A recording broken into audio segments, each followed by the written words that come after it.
There are three artifacts in Scrum: the product increment, product backlog, and sprint backlog. Artifact is just a fancy word for something made or given shape by man. Stonehenge is an artifact built by ancient Druids 2,500 to 5,000 years ago, or according to some, perhaps built by aliens. Each of Scrum's three artifacts include what is called a commitment. I find that term a bit confusing. You can think of each artifact's commitment as what the Scrum team is working toward with that artifact. With the product backlog, the team is working toward a product goal. With the sprint backlog, the team is working toward a sprint goal. And for the increment that will be built in a sprint, the team is working toward meeting a definition of done. Let's begin by looking at the product backlog. When I first started doing Scrum, that term didn't yet exist. So my teams called this a prioritized features list. I'm not suggesting a change to the vocabulary of Scrum, but I still like that term. The product backlog is a prioritized features list. It's a list of the desired features, and it's been prioritized by the product owner.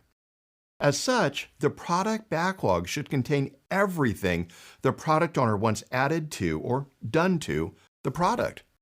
I should be careful when saying everything. The product backlog does not need to include things in the team's distant future. Why not? Because the product backlog is emergent. It evolves over time. It doesn't stay static. The product backlog is always changing and evolving as the product owner and the rest of the team discover new information about the product. In traditional project management, we had a requirements phase. In that phase, we expected all of the product requirements to be known ahead of time.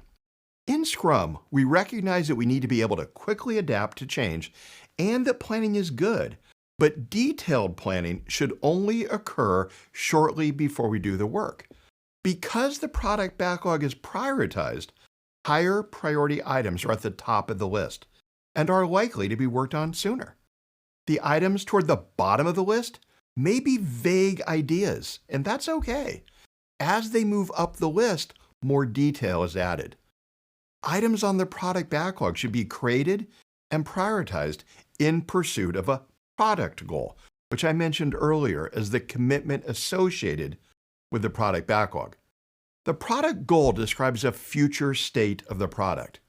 It is essentially the product owner's vision for the product. The team and product owner can define a product goal that is any distance into the future, a month, a quarter, a year, a decade, an eon.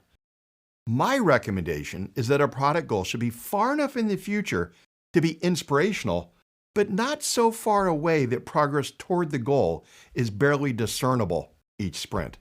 I like setting a series of quarterly product goals. Achieve one, and then set the next product goal 3 months further ahead.